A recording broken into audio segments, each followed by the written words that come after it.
Oke, lanjut ke soal nomor 5.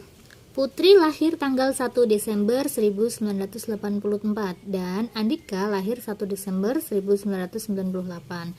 Pada tahun berapakah usia Putri 3 kali usia Andika? Gitu ya. Nah, kita lihat di sini ada Putri. Putri ini kita misalkan P, dia lahir tanggal 1 Desember 1984. Dan Andika itu lahir pada tanggal 1 Desember 1998. Pada tahun berapakah usia Putri 3 kali usia Andika gitu ya. Nah, kita lihat di sini nih. Putri sama Andika itu kan dia tanggal sama bulan lahirnya sama, yang beda hanya tahunnya ya. Jadi dengan kata lain, usia Putri ini itu kan ketika si Andika itu usianya 0 tahun atau si Andika baru lahir, maka Putri ini usianya adalah 14 tahun. Dari mana? Dari pengurangan tahunnya, 1998 dikurangi 1984. Nah, dari sini kan bisa kita simpulkan bahwa usia Putri itu sama aja dengan usia Andika ditambah 14 tahun gitu ya. Nah, pertanyaannya di sini adalah pada tahun berapa usia Putri 3 kali usia Andika? Pada tahun berapakah usia Putri sama dengan 3 kali usia Andika gitu kan? Putri 3 kali Andika. Nah, ini nih usia Putri dan usia Andika ini dia akan 3 kalinya itu kapan gitu ya. Nah, oke, kita analisis nih.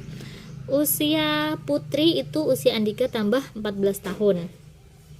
Sedangkan ini usia Andika di sini adalah 0 tahun. Nah, kalau beberapa tahun kemudian itu kan berarti kita misalkan M ya. Jadi kita di sini pakai pemisalan deh M. M ini adalah beberapa tahun kemudian. Kita nggak tahu M-nya ini berapa. Beberapa tahun kemudian usianya si Andika, kalau asalnya usianya si Andika 0, kalau beberapa tahun kemudian kan berarti usianya si Andika itu jadi M ya. Sedangkan usianya Putri itu adalah A ditambah 14 ditambah M. Betul nggak? Karena beberapa tahun kemudian, misalkan 5 tahun kemudian. Nah, 5 tahun kemudian berarti kan usianya Andika itu 5, sedangkan usianya Putri itu usianya Andika tambah 14 tahun tambah 5 gitu kan. Oke, berarti usia pada tahun berapa? Ini kan beberapa tahun kemudian ya. Usia Putri ini kan dia dapatnya ini. Putri itu berarti usia Andika tambah 14 ditambah beberapa tahun kemudian, sama dengan 3 kali usianya Andika. Berarti kita kalikan M, karena beberapa tahun kemudian otomatis usianya Andika menjadi M. Oke, berarti A tambah 14 tambah M sama dengan 3M gitu ya. Nah, kita akan mencari nilai dari si M. Ini karena si Andika ini dia 0 awalnya, berarti ini nggak usah ditulis ya. Berarti usianya Putri itu kan 14 tambah M. Oke, kita hitung M-nya aja. M-nya pindah ruas, 3M dikurangi M sama dengan 14. Berarti 2M sama dengan 14 dan M sama dengan 14 dibagi 2 yaitu 7. Nah, jadi berapa tahun kemudiannya ini adalah 7. Nah, tahun berapa? Jadi kan tahunnya itu 1998 si Andika lahir ditambah 7 tahun. Jadinya berapa tuh? 1998 tambah 7 berarti 2005. Maka jawabannya yang C. Nah, untuk soal nomor 6, seutas tali dipotong menjadi 2 bagian sama panjang. Kemudian, salah satu potongannya dipotong lagi menjadi 2 bagian sama panjang. Oke, kita tulis dulu clue-nya ya. Jadi kita punya seutas tali, berarti kita anggap seutas tali itu kan dia panjangnya itu adalah P. Ya. P ini seutas tali. Oke, seutas tali kita misalkan P. Seutas tali dipotong menjadi 2 bagian sama panjang. Nah, ini nih 2 bagian sama panjang. Kalau misalkan kita bagi 2 sama panjang, berarti kan dia di sini setengah P, di sini setengah P, ya kan? Ya. Kemudian salah satu potongannya dipotong lagi menjadi 2 bagian sama panjang. Dipotong lagi nih, misalkan yang ini dipotong lagi karena salah satunya. Nah, setengah P kalau dipotong menjadi dua bagian yang sama panjang, berarti kan di sini 1/4 P, di sini 1/4 P. Oke, paham ya? Lalu salah satu hasil potongannya dipotong lagi menjadi dua bagian sama panjang. Yang ini dipotong lagi menjadi dua bagian sama panjang. Jadinya kan 1/4 dibagi 2 kan 1/8. 1/8 P sama 1/8 P. Oke. Jika panjang potongan tali terpendek 12,5. Nah, potongan tali terpendek kan berarti kan potongan akhir ini kan 1/8 P sama dengan 12,5. Maka berapakah panjang tali mula-mula ya? Berarti tinggal P sama dengan tinggal pindah ruas aja. 12,5 dikalikan 8. Ya enggak? Kalau misalkan perhitungan seperti ini 12,5 itu sama aja dengan berapa sih? 12,5 itu kan sama aja dengan 12,5 ya. 12,5 dikalikan 8. Oke, 12 kali 8 hitung sendiri, setengah kali 8 hitung sendiri. Nah, 12 kali 8 16 96 ditambah 8 kali setengah itu 4. Berarti 100 cm. Ini adalah panjang tali mula-mula. Lanjut untuk soal nomor 7. Seorang wanita menghabiskan 2/3 dari uangnya. Kemudian ia kehilangan 2/3 dari sisa uangnya. Jika uang yang dimilikinya sekarang adalah 4.000, berapakah uangnya mula-mula? Gitu kan? Oke, seorang wanita menghabiskan 2/3 dari uangnya. Nah, kita misalkan dia mula-mula uangnya. Mula-mula dia memiliki uang itu sebanyak M. Ya, menghabiskan 1/3 dari uangnya, berarti sisanya berapa nih?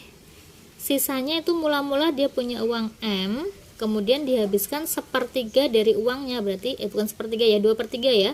2/3 dari uangnya itu M. Ya, karena uang mula-mulanya kan kita misalkan M. Kalau dia menghabiskan 2/3 dari uangnya ya berarti 2/3 dari M. Nah, ini tinggal dikurangi aja. M dikurangi 1/3 M. M ini kan sama kita anggap sebagai 3/3 ya. 3/3 kurangi 2/3 itu 1/3 M.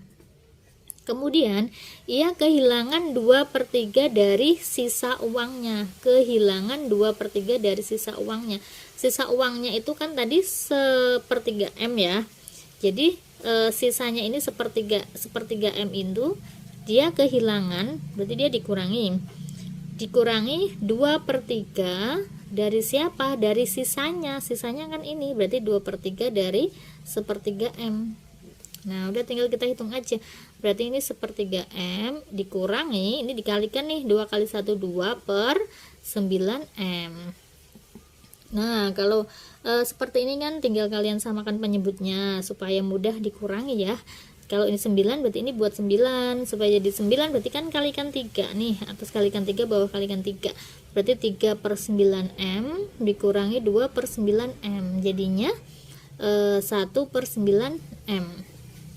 Jika uang yang dimilikinya sekarang adalah 4.000, jadi 4.000 ini dia uang sisanya ini ya, berarti 1/9 M sama dengan 4.000, maka berapakah uang mula-mulanya? Ya tinggal dikalikan aja, tinggal pindah ruas, berarti 4.000 dikalikan 9. Oke, berapa hasilnya? 9 kali 4 36.000, berarti uang mula-mulanya yaitu 36.000.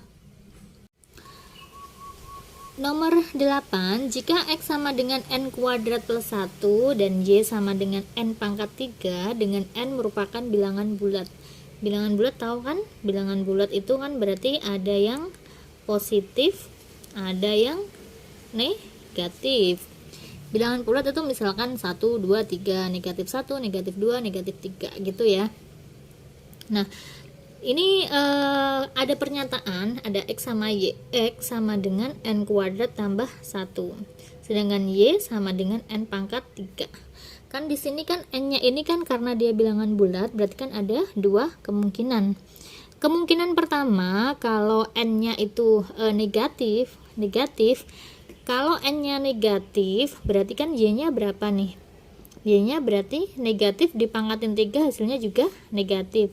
Sedangkan X-nya kalau N-nya negatif Kalau dikuadratin kan tetap positif ya, positif tambah 1 dia positif gitu. Sedangkan kalau misalkan y-nya ke n-nya ini dia positif, kalau dia positif berarti kan dia positif nih, positif misalkan 3 ya, 3 dipangkatin 3. Kemudian kalau misalkan ini positif yang tadi, hasilnya positif juga. Nah, karena di sini ada dua kemungkinan ya, karena ada negatif sama positif, maka kita tidak bisa menentukan hubungan antara X sama Y. Kenapa? Karena ada dua kemungkinan yang tadi.